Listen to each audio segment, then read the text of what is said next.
तो हमें identification of local art form and their integration to teaching learning एतिक जाय हमें पढ़िथिले हैला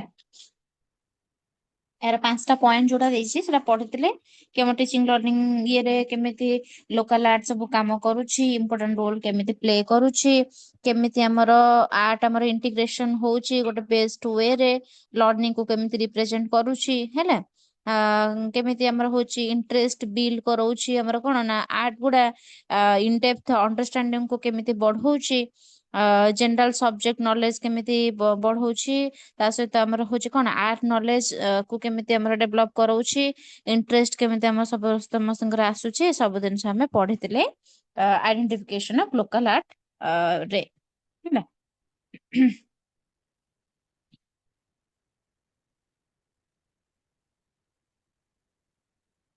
तो ଏବେ ଆମେ ପଢିବା string puppets ହେଲା puppet in India କଣ ଆମର ଇଣ୍ଡିଆରେ puppet ଆମର ଇଏ କରୁଛି ତ ଫର୍ଷ୍ଟ ଦେଇଛି ହୁଁ, ତ first ଦେଇଛି India has a rich and ancient tradition of string puppets or marionettes. Rajasthan, Odisha, Kamtaka, and Tamil Nadu are some of the regions where this form of puppetry has flourished. ତ କଣ ଯୋଉ ପୁତୁଲା ନାଚ ବୋଲି କୁହନ୍ତି ଯୋଉ କଣ୍ଢେଇ ନାଚ ସେଇଟାକୁ ପପେଟ ବୋଲି କୁହାହଉଛି ହେଲା ତ ଭାରତରେ ଆମର ହଉଛି ଯୋଉ ପୁତୁଳା ନାଚ ବା କଣ୍ଢେଇ ନାଚ ଗୋଟେ ପ୍ରାଚୀନ ପରମ୍ପରା ଆମର ରହିଛି ଆଗରୁ ରହି ଆସିଛି ହଉଛି ମାନେ ଏବେ ବି ହଉଛି କିଛି କିଛି ସ୍ଥାନରେ ବିଭିନ୍ନ ଶୈଳୀରେ ସବୁ କଣ ନା ହଉଛି ଏଇଟାକୁ ନାଚ କରାଯାଇଥାଏ ହେଲା ଗୋଟେ ସୂତା ସାହାଯ୍ୟରେ ସୂତାରେ ତା ମୁଣ୍ଡ ଇଏଟାକୁ ଟଙ୍ଗେଇ ଦେଇକି ତାକୁ ଏମିତି କଣ ନା ନଚେଇଥାନ୍ତେ ଓଡିଶାରେ ଆକୁ ଆମେ କଣ କହିଥାନ୍ତି ନା କୁଣ୍ଢେଇ ନାଚ ବୋଲି କହିଥାନ୍ତି ହେଲା କୁଣ୍ଢେଇ ନାଚ ବୋଲି ଯୋଉଟା କଣ୍ଢେଇ ବୋଲି କୁହନ୍ତି ସେଟାକୁ KU ଲେଖା ହେଇଛି ଯୋଉଟା କି କଣ୍ଢେଇ ନାଚ କଣ୍ଢେଇ ନାଚ ବୋଲି ଓଡିଶାରେ ଆମର କୁହାଯାଏ ସେପରି କର୍ଣ୍ଣାଟକରେ ମଧ୍ୟ ଅଛି ଏଟା କର୍ଣ୍ଣାଟକରେ କଣ କୁହାଯାଏ ନା ଗୋମ୍ବେଆଟା ଯୋଉଟା କି ଲେଖା ହେଇଛି ଗୋମ୍ବେଆଟା କର୍ଣ୍ଣାଟକରେ ଆମର ଗୋମ୍ବେଆଟା ବୋଲି କୁହାଯାଏ ସେଇ ପୁତୁଳା ନାଚକୁ ପପେଟ୍ରି ଇଏରେ ଆଉ ତାପରେ ଏଠି ଦେଇଛି କି ସାଡୋ ପପେଟ୍ସ କହିଲା ମାନେ ଛାୟା ଛାୟା କଣ କଣ୍ଢେଇ ବୋଲି କହିପାରିବା ପୁତୁଳା ହେଲା ପରଦା ପଛରେ ଗୋଟେ ଲାଇଟ୍ ଦିଆଯିବ ତା ସାହାଯ୍ୟରେ କଣ ହେଲା ନା ଖାଲି କଣ୍ଢେଇର ଛାଇ ଦେଖାହବ ଆଉ ଖାଲି ସେ ଛାଇଟା ହିଁ ନାଚ ହଉଥିବ ହେଲା ତ ସେଇଟା ମଧ୍ୟ ଆମର ଅଛି ଯୋଉଟା କି ଆମର ଓଡିଶାରେ ମଧ୍ୟ ଦେଖା ଯାଇଥାଏ ହେଲା ଯୋଉଟା କି ଓଡିଶାରେ ଏହାକୁ ଆମର ରାବଣ ଛାୟା ବୋଲି କୁହାଯାଏ ଆନ୍ଧ୍ରପ୍ରଦେଶରେ ଏହାକୁ କଣ ନା ଥୋଲୁ ବୋମାଲାଟା ବୋଲି କୁହାଯାଏ ତ ଏସବୁ ଆମର ଅଛି ରାବଣ ନାଚ ହଉଛି ଆମର ଓଡିଶାରେ ହେଲା ନା ନାଚ ହଉଛି ଓଡିଶାରେ ଥୋଲୁ ବୋମଲାଟା ହଉଛି ଆନ୍ଧ୍ରପ୍ରଦେଶରେ ଆଉ ତାପରେ ହଉଛି କଣ ନା ହଉଛି ରୋଡ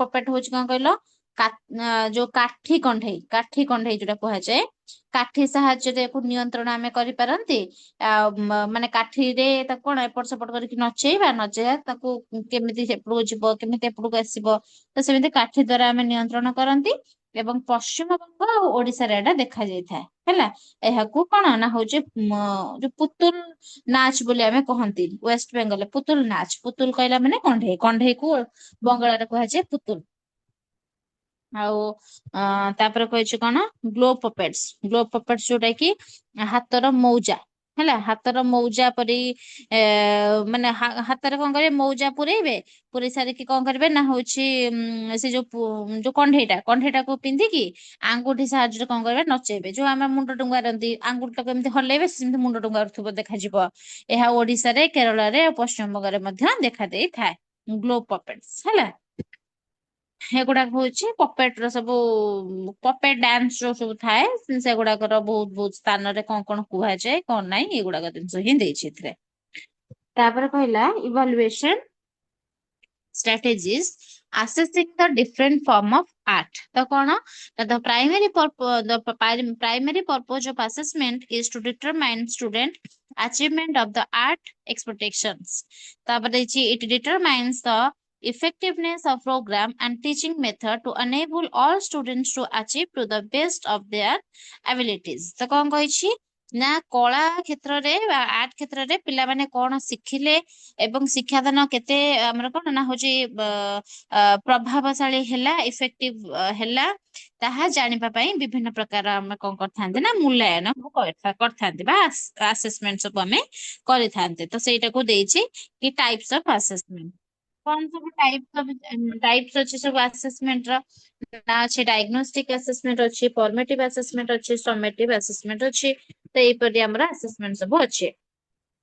ଯଦି ଆମେ ଡାଇଗ୍ନୋଷ୍ଟିକ ଆସେସମେଣ୍ଟ କହିବା, ତା ମାନେ କଣ ନା ପାଠ ପଢେଇବା ପୂର୍ବରୁ ପିଲାର ଜ୍ଞାନ କେତେ ଅଛି ତାହା ଜାଣିବା ପାଇଁ କରାଯାଏ, ତାକୁ ଆମେ କଣ କହିଥାନ୍ତି ନା ଡାଇଗ୍ନୋଷ୍ଟିକ ଆସେସମେଣ୍ଟ ବୋଲି କହିଥାନ୍ତି। ତାର ଅସୁବିଧା ଟା କଣ, ସେ କୋଉଟାର ଅସୁବିଧା ସମ୍ମୁଖୀନ ହେବ କି ହେଉଛି, ସେ ସବୁ ଜିନିଷ ପାଇଁ ହିଁ ଆମେ ଡାଇଗ୍ନୋଷ୍ଟିକ କରିଥାନ୍ତି ହେଲା, ଡାଇଗ୍ନୋଷ୍ଟିକ ଆସେସମେଣ୍ଟ କରିଥାନ୍ତି। ଫର୍ମେଟିଭ ହଉଛି କଣ ନା ଫର୍ମେଟିଭ କହିଲା ମାନେ ପାଠ ପଢିବା ଚାଲୁଥିଲା ବେଳେ ହେଲା, ପାଠ ପଢା ଚାଲିଥିବା ସମୟରେ ପିଲାଟି କେତେ ବୁଝୁଛି ତାହା ଜାଣିବା ପାଇଁ ଯୋଉଟା କରାଯାଏ, ଯୋଉ ମୂଲ୍ୟାୟନ ଟା କରାଯାଏ ତାକୁ ଆମେ ଫର୍ମେଟିଭ ଇଭାଲୁଏସନ ବୋଲି କହିଥାନ୍ତି ହେଲା। ଧର ପିଲାଟିକୁ ମୁଁ ପଢେଇ ଦେଇଛି ଗୋଟେ ୟୁନିଟ, ମୁଁ ତାକୁ ସେତେବେଳେ କଣ କରିବି ନା ଗୋଟେ ଟେଷ୍ଟ କରେଇବି, ଯାହା ଦ୍ୱାରା କି ମୁଁ ଜାଣିବି ଇଏ ଏତିକି ମାର୍କ ରଖିଲା, ଇଏ ଏତିକି ମାର୍କ ରଖିଲା, ଇଏ ଏତିକି ମାର୍କ ରଖିଲା। ତ ସେତିକି ମାର୍କ ରଖିବା ଦ୍ୱାରା ମୁଁ ତାପରେ କହିବି କି ହଁ ତମେ 50 ମାର୍କର ଏକ୍ଜାମ ହେଇଥିଲା, 50 ମାର୍କ ତମେ 40 ମାର୍କ ରଖିଲ, ତ 40 ମାର୍କ ରଖିଛି ମାନେ ତା ମାନେ ମୋ ପଢାରେ କିଛି ଭୁଲ ନାହିଁ ହେଲା। ଯଦି 10 ମାର୍କ ରଖିଛି ମାନେ ଅଧିକାଂଶ ପିଲା 10, 12 ଏମିତି ରଖିଛନ୍ତି, ତା ମାନେ କଣ ମୁଁ ଭାବିବି କି ମୋ ପଢାରେ କିଛି ଗୋଟେ ତ୍ରୁଟି ରହିଗଲା କି ହେଲା। ତାପରେ ମୁଁ କଣ କରିବି ନା ମୁଁ ନିଜର ମେଥଡ କୁ ଚେଞ୍ଜ କରିବି ଏଇଟା। ତାପରେ ଆସିଲା ଆମର ସमेଟିଭ ଆସେସମେଣ୍ଟ। ସମେଟିଭ ଆସେସମେଣ୍ଟ କହିବା କଥା ହଉଛି ମାନେ ଯୋଉଟା କି ସାମଗ୍ରିକ ମୂଲ୍ୟାୟନ ଆମେ କୁହନ୍ତି।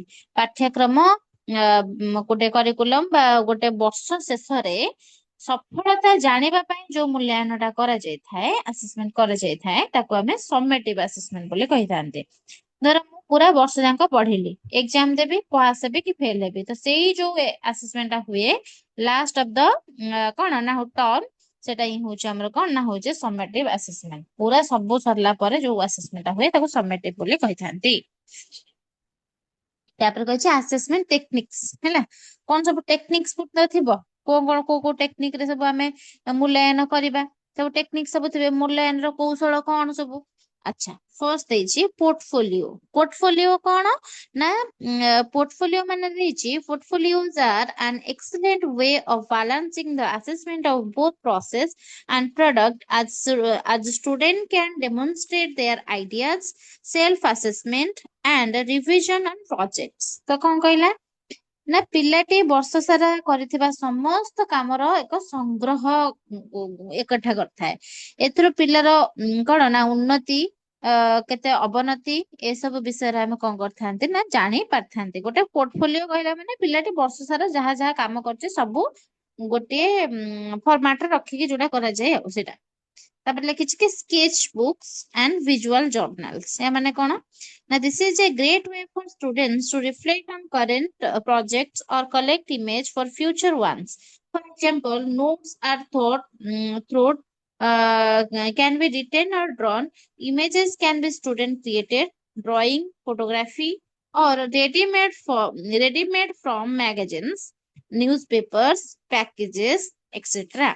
ତ କଣ କହୁଛି ପିଲାମାନେ ନିଜର ଯାହା ଯାହା ଭାବନା ବା ଚିନ୍ତାଧାରାକୁ କଣ କରିବେ ନା ଗୋଟେ ସ୍କେଚ, ଗୋଟେ କିଛି ଆଙ୍କିବା ବା ଲେଖା ମାଧ୍ୟମରେ ଯାହା ପ୍ରକାଶ କରିଥିବେ ହେଲା, ସେଟାକୁ ସ୍କେଚ ବୁକ୍ସ ବୋଲି ଆମେ କହୁଛନ୍ତି ବା ଭିଜୁଆଲ ଜର୍ନାଲ ଯାହା ଆମେ ଦେଖିପାରିବା ହେଲା, ସେଟାକୁ ଲେଖିପାରିବେ। ସେଟା ଷ୍ଟୁଡେଣ୍ଟ ମାନେ ନିଜେ ନିଜେ ତିଆରି ମଧ୍ୟ କରିପାରିବେ, ଡ୍ରଇଂ କରିପାରିବେ, ଫଟୋଗ୍ରାଫି କରିପାରିବେ, ରେଡିମେଡ କିଛି ଗୋଟେ ମାଗାଜିନ୍ ସବୁ ନେଇକି ବି କିଛି ଗୋଟେ ଇଏ କରିପାରିବେ ହେଲା। ତ ଏଇଟା ହଉଛି କରିପାରିବେ ଯୋଉଟା କି ତମର ଆସେସମେଣ୍ଟ ଇଏରେ ସୁବିଧା ହବ।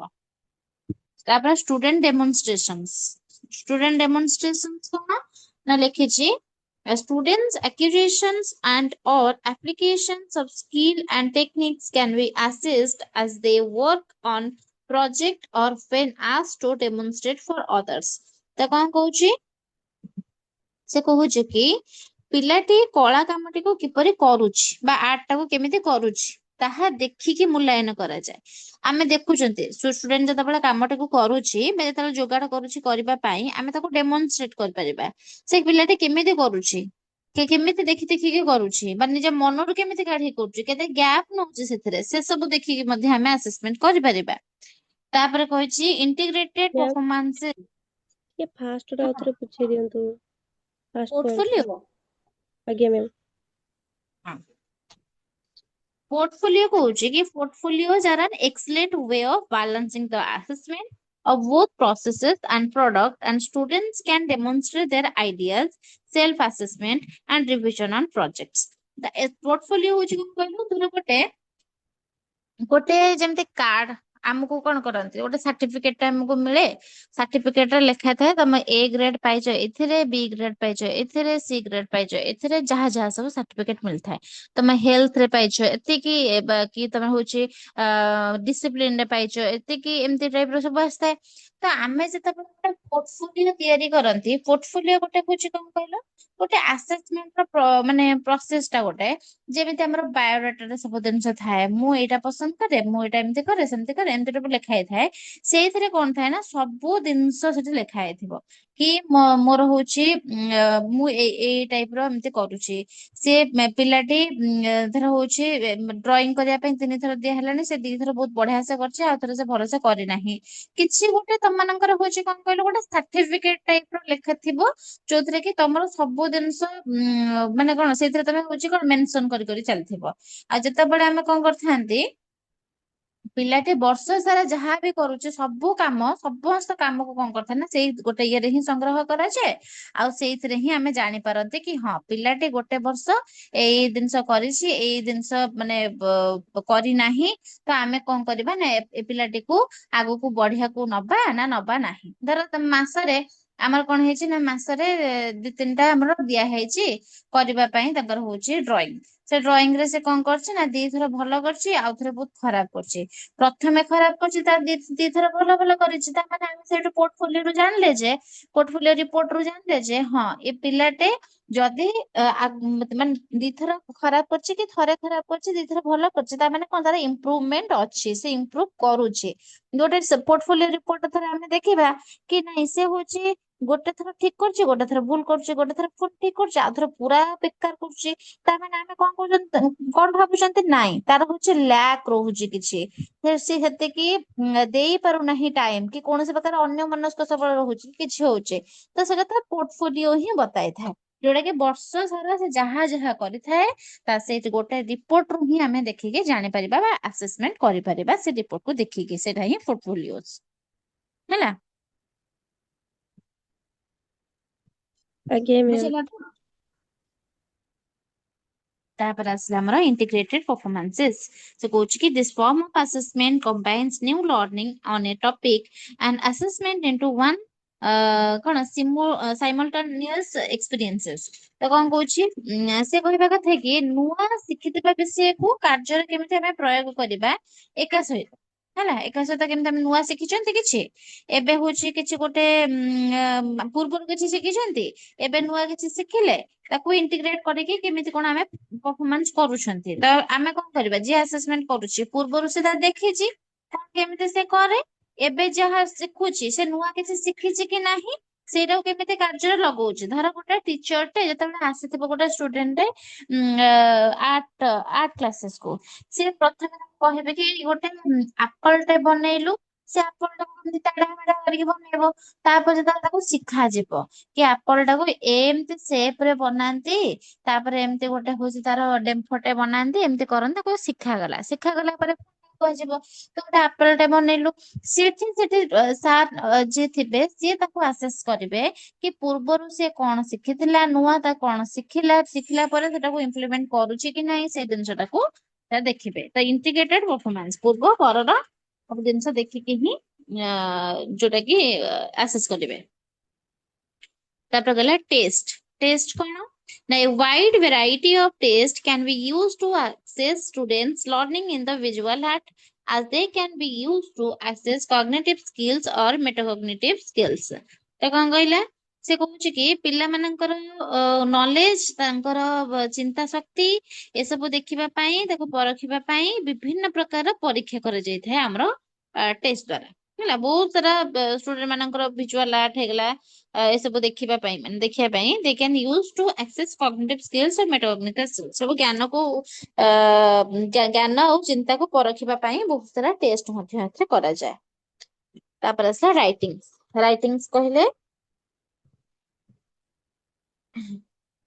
Writings କହିଲେ କଣ ନା like test written form of assessment can be done in traditional manner or take a more imaginative form ହେଲା। imaginative form ତ କଣ କହୁଛି ନା ଆର୍ଟ ବିଷୟରେ କିଛି ଗୋଟେ ଲେଖିବା ପାଇଁ ଆମକୁ କୁହାଯାଏ ଆମେ ସେ ବିଷୟରେ ତାକୁ ଦେଖିକି ହିଁ ଜାଣିପାରନ୍ତି କି ହଁ ଏଇ ଆର୍ଟ ବିଷୟରେ କିଛି ଗୋଟେ ଜାଣିଛି କଣ କରୁଛେ ହେଲା। ଗୋଟେ ଟେଷ୍ଟ କରେଇବା କି ହଁ ତୁ ଗୋଟେ ଆସେସମେଣ୍ଟ କରଉଛନ୍ତି ବା ଟେଷ୍ଟ କରଉଛନ୍ତି ଗୋଟେ ରିଟନ୍ ଫର୍ମରେ। ରିଟନ୍ ଫର୍ମ ମାନେ ହଉଛି ଆଗରୁ କଣ କରୁଥିଲେ ହଁ ତୁ ଏଇଟା ପଢିଛୁ ତ ହଁ ଲେଖିକି ଦେଲୁ ଲେଖିକି ଦେ ତୁ କଣ ଲେଖିଛୁ ପଢିଛୁ କଣ ଲେଖିକି ଦେ ଆମେ ଏମିତି କୁହନ୍ତି। ତ ହଉଛି ତ ଆମେ ସେଥିରେ କଣ ଜାଣିପାରିବା ନା ସେ କଣ ନିଜେ ଭାବିକି କିଛି ଏକ୍ସଟ୍ରା ଜିନିଷ ସେ କରିପାରୁଛୁ କି ନାହିଁ ଯୋଉଟା କି ଆମେ ନର୍ଭସନେସ ରେ ପିଲାମାନେ ବହୁତ କିଛି କହିପାରନ୍ତିନି। ତ ସେଇ ଜିନିଷ ଆମେ ଆକ୍ସେସ କରିପାରିବା କି ସେ ସବୁ ଜିନିଷ କଣ କହିପାରୁଛି କି ନାହିଁ ଭାବି ପାରୁଛି କି ନାହିଁ କିଛି ଗୋଟେ ତ ସେଇ ଜିନିଷଟା ହଉଛି ଇମାଜିନେଟିଭ ଫର୍ମ ରେ ଆମେ ଦେଖିପାରିବା ଟ୍ରାଡିସନାଲ ମ୍ୟାନର ରେ ଦେଖିପାରିବା କିଛି ଗୋଟେ ରିଟନ୍ ଫର୍ମ ରେ ବି ଦେଖିପାରିବା। ତାପରେ କହିଲା ଗ୍ରୁପ ଡିସ୍କସନ୍ସ। ଗ୍ରୁପ ଡିସ୍କସନ ରେ କଣ କହୁଛି ନା ଗ୍ରୁପ ଡିସ୍କସନ ହଉଛି ଆମର Group discussion can be useful in assessing oral responses to work of art। ତ ଏଟା କହୁଛି କି କୌଣସି ଗୋଟେ କଳା ବା ଆର୍ଟ ପାଇଁ ଆର୍ଟ ଉପରେ ପିଲାମାନେ ପରସ୍ପର ମଧ୍ୟରେ କେମିତି କଥାବାର୍ତ୍ତା ହେବେ। ସିଏ ଗୋଟେ କଥା ପଚାରିବ ଇଏ ଜଣେ ଆନ୍ସର ଦବ ଇଏ ଗୋଟେ ଆନ୍ସର ଦେଲେ ଆଉ ଜଣେ ସେଟାକୁ ଶୁଣିବ ତାଙ୍କ ଭିତରେ ଯେତେ ଗ୍ରୁପ ଡିସ୍କସନ କରିବେ ସେଟା ମଧ୍ୟ ବହୁତ ହେଲ୍ପଫୁଲ ହବ ୟୁଜଫୁଲ ହବ ହେଲା। ତାପରେ କହିଛି କ୍ରିଟିକ୍ସ ର କଣ କହିଛି ସମୀକ୍ଷା ଯୋଉଟା କି ଆମେ କ୍ରିଟିସିଜମ ଇଏରେ କ୍ରିଟିକ୍ସ କହିଛି କି ସମୀକ୍ଷା ନିଜ ସେ କହିବା କଥା ହଉଛି critics can be done by the student self critics by his or her peers or by the teacher in written or oral public or private forms। ତ କଣ ସେ କହିବା କଥା କି ଆମ ନିଜର କିମ୍ବା ଅନ୍ୟର ହେଲା ଅନ୍ୟ ପିଲାଙ୍କର ତାଙ୍କ ଆର୍ଟ କାମରେ କଣ ଭଲ ହେଇଛି କଣ ଅସୁବିଧା ହବ କି ଅସୁବିଧା କଣ ହେଇଛି ବା କିଛି ଅସୁବିଧା ଆସିପାରେ ସେ ବିଷୟରେ ଯୋଉଟା ଯିଏ ମତ ଦେଲେ ସେଟାକୁ ହିଁ ଆମେ କ୍ରିଟିକ୍ସ ବୋଲି କହୁଛନ୍ତି। ଏଇଟା ବି ଗୋଟେ ଆସେସମେଣ୍ଟ ର ଫର୍ମ ହେଇପାରେ ହେଲା।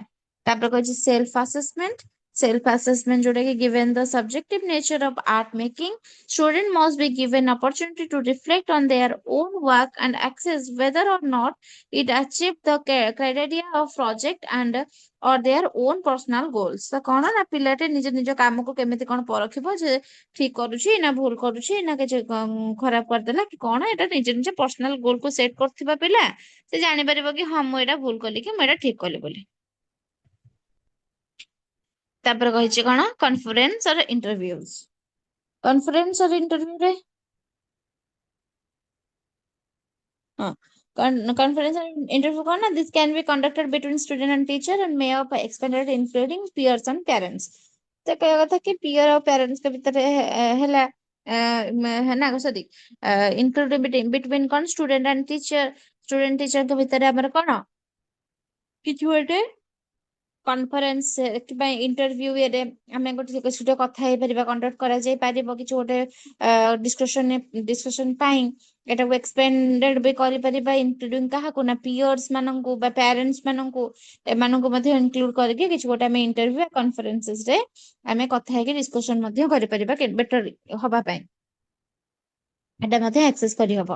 ତାପରେ ହଉଛି exhibitions and displays if exhibitions are desired by student parents or school administrators try to include a range of students work in every display and involve students those work is not displayed in other capacities in the exhibition curators ତାପରେ କହିଛି କି label writers to tour guide କହିବା କଥା ହଉଛି ଯେ ଆମେ କିଛି ଗୋଟେ ଏକ୍ଜିବିସନ କରିବା, ଆମ ନିଜ କାମକୁ ଲୋକ ଲୋଚନକୁ ଆଣିବା, ଦର୍ଶାଇବା, ହେଲା, ଡିସପ୍ଲେ କରିବା। ତ ଏଇ ସବୁ ଜିନିଷକୁ ହିଁ ବୁଝଉଛି, ସେଗୁଡାକ ଦେଖିକି ମଧ୍ୟ ଲୋକମାନେ ମଧ୍ୟ ଦେଖିକି କହିପାରିବେ କି କେତେ ସୁନ୍ଦର ହେଇଛି କଣ ନାହିଁ, ହେଲା, ଏମିତି ବି କରିପାରିବା। ଏସବୁ ଯାକ ଆସେସମେଣ୍ଟର ଗୋଟେ ଗୋଟେ ପାର୍ଟ ଯାଉଛି। ଆସେସମେଣ୍ଟ ଟେକ୍ନିକ ସବୁ, ହେଲା, କୌଶଳ ସବୁ କଣ କଣ।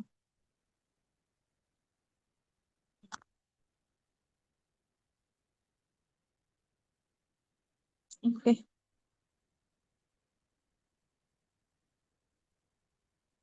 ତାପରେ ଆମର 8 number point.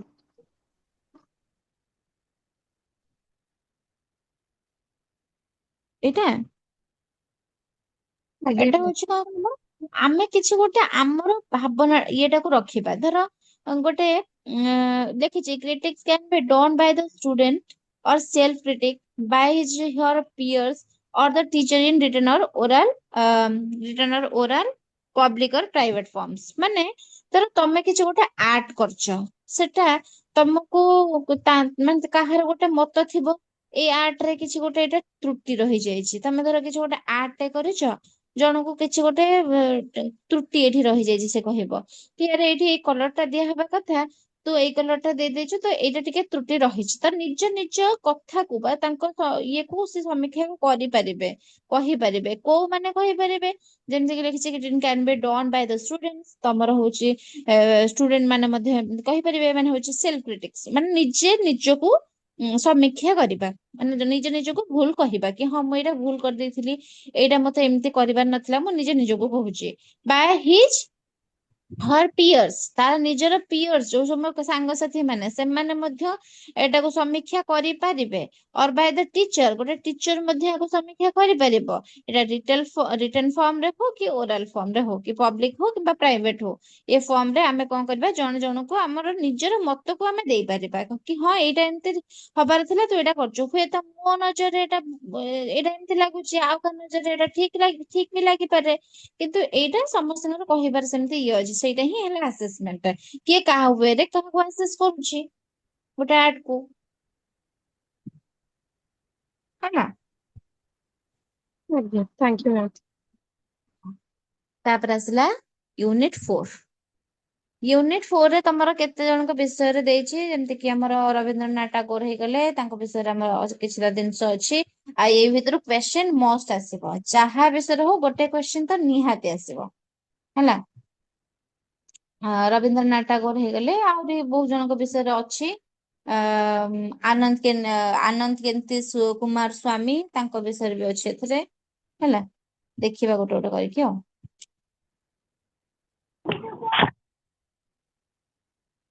Rabindranath Tagore, 1861 to 1941. Rabindranath Tagore was a Bengali poet of Indian born in the city of Kolkata। ତ ରବୀନ୍ଦ୍ରନାଥ ଠାକୁର ଆମର କଣ ନା ଜଣେ ବେଙ୍ଗଲୀ ପୋଏଟ ଥିଲେ, ଆଉ ତାଙ୍କର ଜନ୍ମ ହୋଇଥିଲା କୋଲକାତାରେ। ସେ ଭାରତର ଜଣେ ପ୍ରସିଦ୍ଧ କବି ମଧ୍ୟ ଥିଲେ। He was also a philosopher and an artist. ତ କଣ, ସେ କେବଳ କବି ନୁହନ୍ତି, ଜଣେ ଫିଲୋସଫର, ଯୋଉଟା କି ତତ୍ତ୍ୱ ଚିନ୍ତକ ବୋଲି କୁହାଯାଏ ଆମକୁ, ଯୋଉ ଦାର୍ଶନିକ ଯୋଉ କୁହନ୍ତି। ଗୋଟେ ଫିଲୋସଫର ଥିଲେ, ଗୋଟେ ଆର୍ଟିଷ୍ଟ ମଧ୍ୟ ଥିଲେ, ହେଲା। ତାପରେ କହିଛି he wrote many stories, novels, poem and dramas as well as composing music and many songs। ତ କଣ, ହି ରୋଟ୍ many stories। ଆଚ୍ଛା, କଣ ନା ସେ ବହୁତ ସାରା ଷ୍ଟୋରି ଲେଖିଥିଲେ, ନଭେଲ ଲେଖିଥିଲେ, ପୋଏମ ଲେଖିଥିଲେ, ଡ୍ରାମା ଲେଖିଛନ୍ତି, ବହୁତ ସାରା ଗୀତ ମଧ୍ୟ ଲେଖିଛନ୍ତି, ହେଲା। ଆଉ ଏଇ ସବୁ ଷ୍ଟୋରି ନଭେଲ ବହୁତ ସାରା କଣ ନା ପପୁଲାର ମଧ୍ୟ ଏଟା ହେଇଛି, ବହୁତ ଆମର ପପୁଲାର ହେଇଛି, ଲୋକଲୋଚନକୁ ମଧ୍ୟ ଆସିଛି ବହୁତ। ତାପରେ କହିଛି he wrote his first poem when he was only 8 years old। ଏ ସବୁ ଯାକ ଯେତେବେଳେ ତାଙ୍କ ବିଷୟରେ ଲେଖିବନି ନା, ଯେତେବେଳେ ପଚାରିଥିବ ରବୀନ୍ଦ୍ରନାଥ ଟାଗୋରଙ୍କ ବିଷୟରେ ଲେଖିବା ପାଇଁ, ଏମିତି ପଏଣ୍ଟ ପଏଣ୍ଟ ସବୁ ଦେଇକି ଲେଖିବ। ପଏଣ୍ଟ ଦେଇକି ଲେଖିଲେ କଣ ହୁଏ ନା, ଟିକେ ମାର୍କିଂ ଭଲ ଆସେ, ହେଲା। He wrote many stories, novels, poems, and dramas, as well as composing music and many songs। ଏଟା ତ ପଢିଲେ। ତାପରେ କହିଛି he wrote his first poem when he was only 8 years old। Tagore ତାଙ୍କର ପ୍ରଥମ କବିତା ଲେଖିବା ବେଳେ ସେ କେତେ ବର୍ଷର ହେଇଥିଲେ? ନା ମାତ୍ର 8 ବର୍ଷର ହେଇଥିଲେ। ହେଲା, ମାନେ ଆମେ କହିପାରିବା କି ବହୁତ କମ ବୟସରୁ ସେ ରାଇଟିଂ ରେ ଇନଭଲ୍ଭ ଥିଲେ। ହେଲା, ଏମିତି ଆମେ କହିପାରିବା। ତାହେଲେ 5 ନମ୍ବର ପଏଣ୍ଟ ପୁଣି କଣ ଦେଲା? ନା he published his first large poetry collection in 1877। ସେ ତାଙ୍କର ପ୍ରଥମ ବଡ କବିତା ସଂଗ୍ରହ କରିଥିଲେ କେବେ? ନା 1877 ରେ। ହେଲା, ତାପରେ କହିଛି କି he wrote his first short story and dramas when he was only 16 years of age। ସେ ତାଙ୍କର ପ୍ରଥମ ସର୍ଟ ଷ୍ଟୋରି ବା ଡ୍ରାମା ଲେଖିଥିଲେ ଯେତେବେଳେ କି ସେ 16 ବର୍ଷର ବୟସରେ ଥିଲେ। ତାପରେ କହିଛି Tagore's major works included Gitanjali, Gora, and Ghare Baire, and many others literary and art works।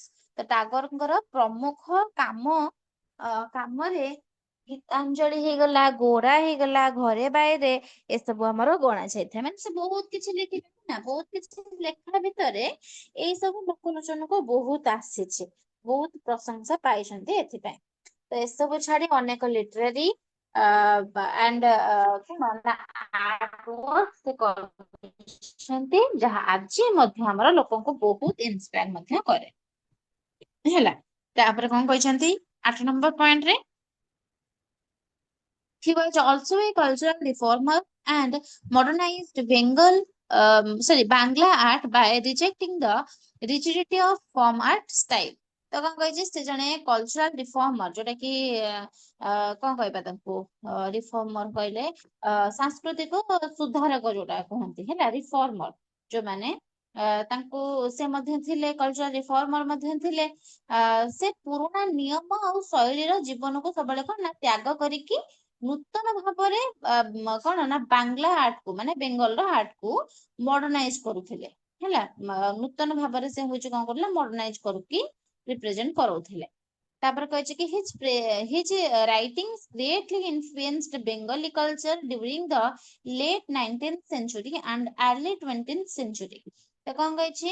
ନା ଟାଗୋରଙ୍କର ଲେଖା ସମୂହ ଯୋଉ ସବୁ ଥିଲା, ଯେତେକ ଲେଖା ଥିଲା, ତାହା 19th ସେଞ୍ଚୁରୀର ଶେଷ ଆଉ 20th ସେଞ୍ଚୁରୀ ଆରମ୍ଭରେ ଗୋଟେ ବଡ ପରିବର୍ତ୍ତନ ଆଣିଥିଲା। ହେଲା, ବହୁତ ବଡ ପରିବର୍ତ୍ତନ ଗୋଟେ ଆଣିଥିଲା। ବେଙ୍ଗଲୀ କଲଚରରେ ଆମେ କହିପାରିବା କି ତାଙ୍କର ଲେଖା ଗୋଟିଏ ବଡ ରିଭଲ୍ୟୁସନ ଆଣିବାରେ ସାହାଯ୍ୟ ମଧ୍ୟ କରିଛି। ବହୁତ ବଡ ରିଭଲ୍ୟୁସନ ଆଣିବାରେ ସାହାଯ୍ୟ କରିଛି, କାହିଁକିନା ଆଗରୁ କେହି ବି ନ୍ୟୁଜ ଏସବୁରେ ବେଶୀ ପ୍ରଚାର ନଥିଲା। ଆଗରୁ ଲେଖା ସମସ୍ତେ ପଢୁଥିଲେ, ନ୍ୟୁଜ ପେପର ପଢୁଥିଲେ, ସେ ସବୁ ପଢିକି ହିଁ ସେମାନେ ସବୁ ଜାଗୃତ ହଉଥିଲେ। ତ ତାଙ୍କ ଲେଖାରେ ମଧ୍ୟ ବହୁତ ରିଭଲ୍ୟୁସନ, ଗୋଟେ ବଡ ରିଭଲ୍ୟୁସନ ଆଣିଥିଲା।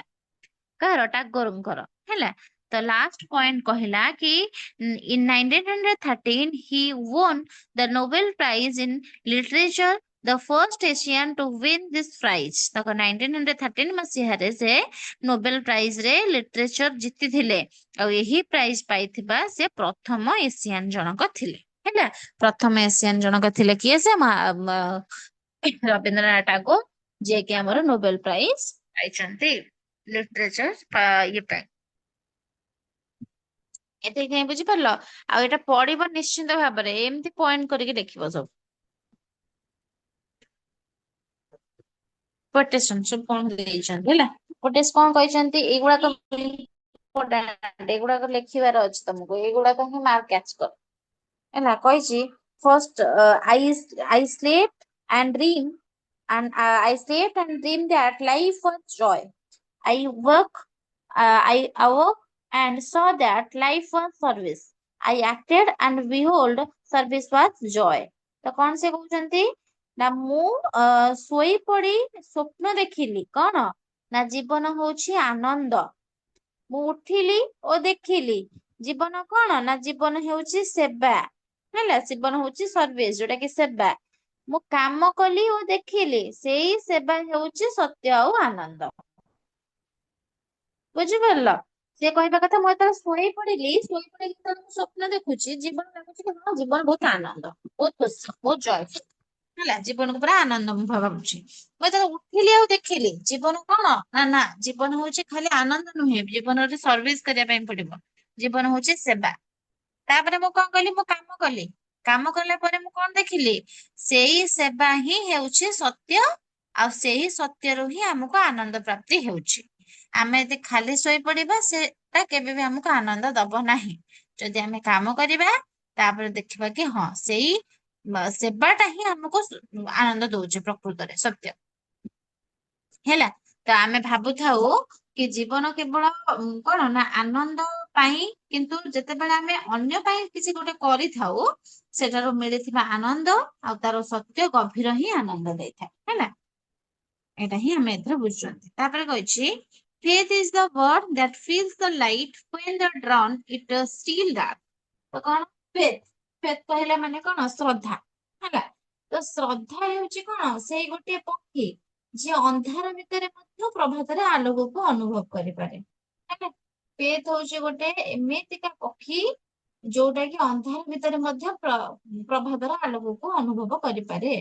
କଣ ନା ହଉଛି ଏମିତି ଗୋଟେ ଫେଥ ଗୋଟେ ଏମିତିକା ଜିନିଷ ଯାହା ଆସନ୍ତା ଆଶାକୁ ଅନ୍ଧାର ବେଳେ ବି ଦେଖିବାରେ ସାହାଯ୍ୟ କରେ।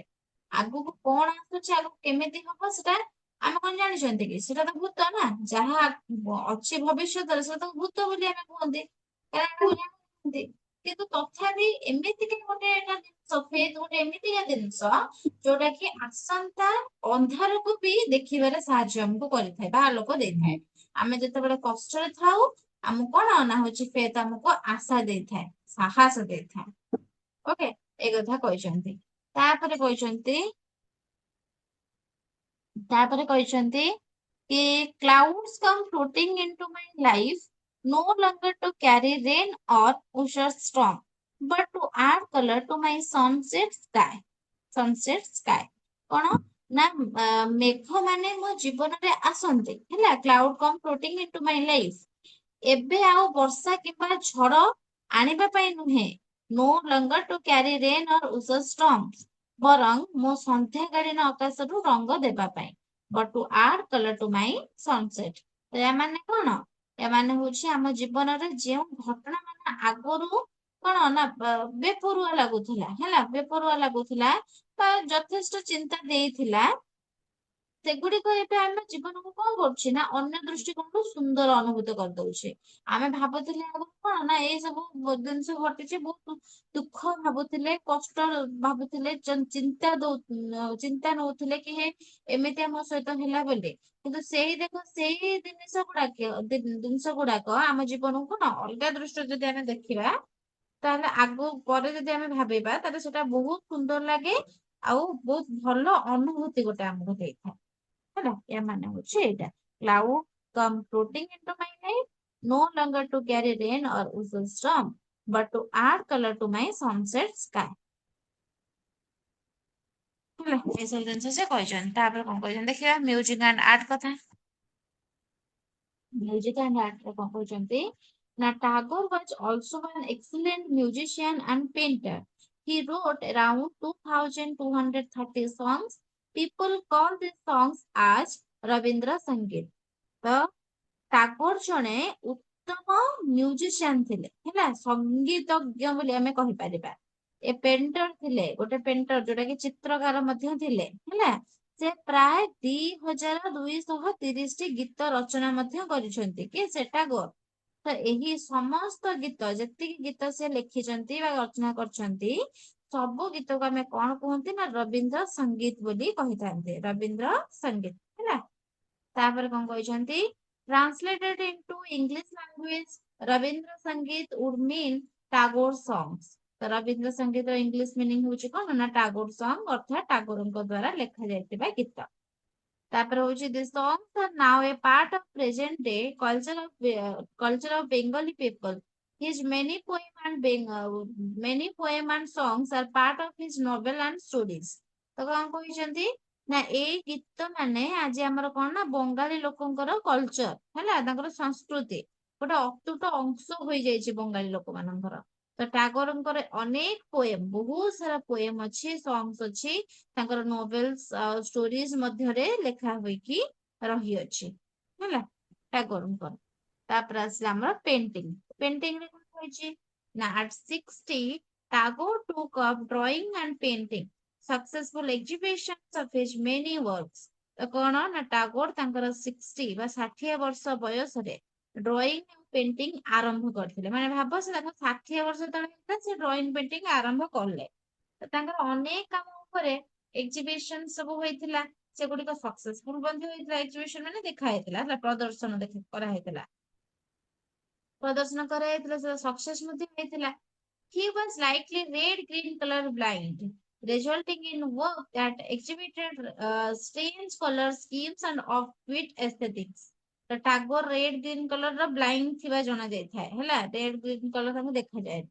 ତ ଏହି କାରଣରୁ ତାଙ୍କର କଣ ନା ଚିତ୍ର ଗୁଡିକ ସବୁବେଳେ କଲର କମ୍ବିନେସନ ମାନେ ଅପଟ ସେପଟ ଲାଗିଥାଏ, ଅଫ୍ ଲାଗୁଥିଲା, ଯାହାର ଅନ୍ୟ ଧରଣର ଗୋଟେ ଏସ୍ଥେଟିକ ବା ସୌନ୍ଦର୍ଯ୍ୟ ବୋଧ କରଉଥିଲା। ସେ ଯେହେତୁ ବ୍ଲାଇଣ୍ଡ ଥିଲେ, ରେଡ୍ ଗ୍ରୀନ କଲର ବ୍ଲାଇଣ୍ଡ ଥିଲେ, ଜଣା ଯାଏ କାହିଁକି ନା ସେ ତାଙ୍କ କଲର କମ୍ବିନେସନ ସବୁ କଣ ମାନେ ଅଫ୍ ସବୁବେଳେ ଲାଗେ, ଅଫ୍ ସବୁ ଲାଗେ, ଆଉ ସେଥିପାଇଁ ହିଁ ସେଟା ଗୋଟେ ୟୁନିକ୍ ଲାଗେ, ଆଉ ସେଇଥିରୁ ହିଁ ଆମର ଏସ୍ଥେଟିକ ପାଇଥାନ୍ତି, ବହୁତ ସୁନ୍ଦର ପାଇଥାନ୍ତେ, ସୌନ୍ଦର୍ଯ୍ୟ ଟା ମନମୁଗ୍ଧକର ଲାଗିଥାଏ ବା ଦେଖିଥାନ୍ତେ,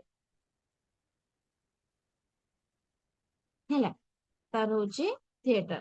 ଥିଏଟର କଣ କହିଛି? ଥିଏଟର କହିଲା ମାନେ ନାଟକ, ଯୋଉଟା କି ଲେଖିଛି when he was only a boy of 16 years, he had performed in a drama organized by his brother Jyotirnath Tagore. ଯେତେବେଳେ ଟାଗୋର ଆମର କେତେ ବର୍ଷର ହେଇଥିଲେ ନା 16 ବର୍ଷ ବୟସରେ ଥିଲେ, ସେ ତାଙ୍କ ଭାଇ ଜ୍ୟୋତିନ୍ଦ୍ରନାଥ ଟାଗୋରଙ୍କ ଦ୍ଵାରା ଆୟୋଜିତ ଗୋଟେ ନାଟକରେ ଅଭିନୟ କରିଥିଲେ, ହେଲା। When Tagore was 20 years old, he wrote a drama named Valmiki ପ୍ରତିଭା। ତ ଠାକୁର ଯେତେବେଳେ ଆମର 20 ବର୍ଷ ବୟସରେ ହେଲେ, ତ ବାଲ୍ମୀକି ପ୍ରତିଭା ନାମକ ଗୋଟେ କଣ ନା ନାଟକ ଲେଖୁଥିଲେ, ହେଲା, ଗୋଟେ ନାଟକଟେ ଲେଖୁଥିଲେ।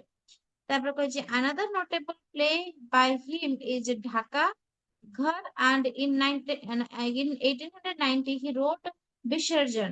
ତ ଟାଗୋରଙ୍କର ଅନ୍ୟ ଗୋଟେ ପ୍ରସିଦ୍ଧ ନାଟକ ହଉଛି କଣ, ଡାକଘର, ଆଉ ହେଲା 1890 ମସିହାରେ ସେ ବିସର୍ଜନ ନାମକ ଗୋଟେ ନାଟକ ମଧ୍ୟ ଲେଖିଛନ୍ତି, ହେଲା। ତାପରେ ଆସିଲା ଆମର ପୋଏଟ୍ରି। ତାଙ୍କର ପୋଏଟ୍ରି କଣ ଲେଖିଛି? Tagore's poetry is very varied and cover many style. Many of his poem have a lyrical quality. ଟାଗୋରଙ୍କର କବିତା ବହୁତ ପ୍ରକାର ଶୈଳୀରେ ଲେଖାଯାଇଅଛି, ବହୁତ ଅନେକ କବିତା ଲିରିକାଲ କ୍ୱାଲିଟି ତାର ଥାଏ, ଅର୍ଥାତ୍ ସେଗୁଡିକ ଗୀତ ଭଳି ଆମକୁ ଲାଗିଥାଏ, ତାଙ୍କର ଯେତେକ ସବୁ କବିତା ସବୁ ଲେଖା ହେଇଛି। ତାପରେ କହିଛନ୍ତି over the next 70 years he repeatedly revised his style of writing poetry. ତ କଣ ୟା ମାନେ ନା ପରବର୍ତ୍ତୀ 70 ବର୍ଷ ଧରିକି ସେ ତାଙ୍କ କବିତା ଲେଖିବା ଶୈଳୀକୁ ବହୁତ ଚେଞ୍ଜ ମଧ୍ୟ କରିଛନ୍ତି, ହେଲା, ବହୁତ ଚେଞ୍ଜ ମଧ୍ୟ କରିଛନ୍ତି।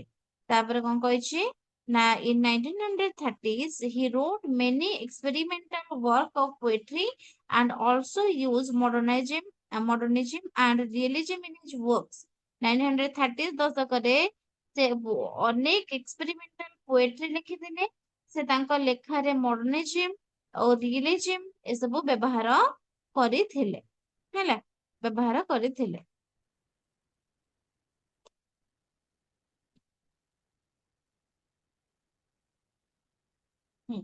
ତାପରେ କହିଛି Tagore is known around the world of his Gitanjali, ଯୋଉଟା କି ସଙ୍ଗ ତାଙ୍କର ଥିଲା offering. his best known collection winning him his Nobel Prize। ତ କଣ କହିଛି ଟାଗୋରଙ୍କ ସବୁଠାରୁ ପ୍ରସିଦ୍ଧ କବିତା ସଂଗ୍ରହ ହେଉଛି ଆମର ଗୀତାଞ୍ଜଳି, ତା ପାଇଁ ଯାହା ପାଇଁ କି ସେ ନୋବେଲ ପ୍ରାଇଜ ମଧ୍ୟ ପାଇଛନ୍ତି। ତ ଏହି କବିତା ଗୁଡିକୁ ସେ ସଙ୍ଗ ଅଫରିଂ ବା ସଙ୍ଗ କଲେକ୍ସନ ଭାବରେ ଉପସ୍ଥାପନା କରିଥିଲେ, ଉପାସନା ଭାବରେ କରିଥିଲେ। ତାପରେ ଆସିଲା ଆମର ଆନ୍ଥେମ୍। ହଁ, ଆନ୍ଥେମ୍ କହିଲେ ଜାତୀୟ ସଙ୍ଗୀତ। ତ Tagore is the only person to have written anthems for 3 countries। Tagore ହେଉଛନ୍ତି ଗୋଟେ ମାତ୍ର ବ୍ୟକ୍ତି ଯିଏକି 3ଟି ଦେଶ ପାଇଁ ଜାତୀୟ ସଙ୍ଗୀତ ଲେଖିଥିଲେ। Jana Gana Mana the national anthem of India was one of the work of Tagore। ଇଣ୍ଡିଆର ଜାତୀୟ ସଙ୍ଗୀତ ଜନଗଣ ମନ ଟାଗୋରଙ୍କ ଦ୍ଵାରା ହିଁ ଲେଖା ହେଇଥିଲା। Amar Sonar Bangla the national anthem of Bangladesh was written by Tagore। ତ ବାଂଲାଦେଶର ଯୋଉ ଜାତୀୟ ସଙ୍ଗୀତ ଥିଲା ଆମର সোনার বাংলা, ସେଟା ମଧ୍ୟ ଟାଗୋର ଲେଖିଥିଲେ। Sri Matha, the national anthem of Sri Lanka, the Bengali version of which was written by Rabindranath Tagore and was later translated into Sinhala by Ananda Samarkund, his students. ତ କଣ କହିଛି ଶ୍ରୀଲଙ୍କାର ଜାତୀୟ ସଙ୍ଗୀତ ଶ୍ରୀଲଙ୍କା ମଥାର ବେଙ୍ଗଲୀ ଭର୍ଜନ ଠାକୁର ଲେଖିଥିଲେ ତାଙ୍କ ପରେ ହେଲା ପରେ ତାଙ୍କ ଛାତ୍ର ଆନନ୍ଦ ସମରକୋନ ଏହାକୁ କଣ କରିଥିଲେ ନା ସିନ୍ହାଳା ଭାଷାରେ ଅନୁବାଦ କରିଥିଲେ। ତାପରେ ଏଜୁକେଶନାଲ ଭ୍ୟୁଜ ରେ କଣ ଅଛି ନା ଆମର he thought of a new types of university which he desired to be set up at Santiniketan named Vishwa Bharati University। ତ କଣ ନା ହଉଛି ଟାଗୋର ଗୋଟିଏ ନୂଆ ପ୍ରକାରର ୟୁନିଭର୍ସିଟିର ଚିନ୍ତା କରିଥିଲେ ଯାହା ସେ ଶାନ୍ତି ନିକେତନର ପ୍ରତିଷ୍ଠା କରିଥିଲେ ଆଉ ନାମ ଦେଇଥିଲେ ବିଶ୍ୱ ଭାରତୀ ୟୁନିଭର୍ସିଟି ହେଲା। ତାପରେ କହିଛନ୍ତି he gave all his Nobel Prize monies to this university। Tagore ତାଙ୍କ ନୋବେଲ ପ୍ରାଇଜ ସମସ୍ତ ମୁଦ୍ରା ପୁରସ୍କାର ବିଶ୍ୱବିଦ୍ୟାଳୟକୁ ଦାନ କରିଦେଇଥିଲେ। ତାପରେ କହିଲା student life close to nature and teacher student relationship followed a pattern of Gurukul system of ancient India। ଏଠାରେ ଆମର ଛାତ୍ରମାନେ ପ୍ରକୃତି ସହିତ ନିକଟତମ ଜୀବନ ବିତାଉଥିଲେ। ଟିଚର ଷ୍ଟୁଡେଣ୍ଟ ରିଲେସନସିପ କୁ କଣ ନା ପୁରୁଣା ଗୁରୁକୁଲ ସିଷ୍ଟମ ଭଳି ମାନୁଥିଲେ। ଗୁରୁ ଶିଷ୍ୟ ମଧ୍ୟରେ ଘନିଷ୍ଠ ସମ୍ପର୍କ ମଧ୍ୟ ରଖୁଥିଲେ।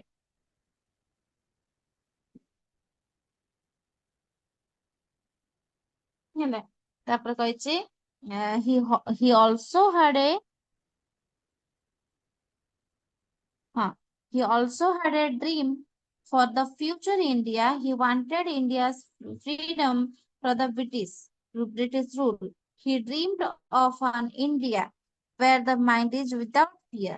ତ କଣ ଟାଗୋର ଗୋଟେ ସ୍ୱପ୍ନ ଥିଲା କି ଭବିଷ୍ୟତ ଭାରତ ପାଇଁ ସେ ଚାହିଁଥିଲେ ଭାରତ ବ୍ରିଟିଶ ରୁଲରୁ ମୁକ୍ତ ହେଉ ଆଉ ସେ ଏମିତି ଏକ ଭାରତକୁ ନେଇକି ସ୍ୱପ୍ନ ଦେଖୁଥିଲେ କଣ ନା where the India is without fear ଅର୍ଥାତ ଯେଉଁଠାରେ କରିପାରିବା ସେଠି ହଉଛି ଆମର କଣ ନା ହଉଛି ଗୋଟେ ଭାରତ ଇଏ ବୋଲି ଆମେ କହିପାରିବା ୱିଦାଉଟ୍ ଫିୟରରେ ଆମ ମାଇଣ୍ଡ ଟା ଯେମିତି ଚାଲୁଥିବ ସେଟା ହଉଛି ଆମର ସେଇ ସ୍ୱପ୍ନଟା ସେ ଦେଖୁଥିଲେ କିଏ ସେ ନା ଆମର ରବୀନ୍ଦ୍ରନାଥ ଟାଗୋର।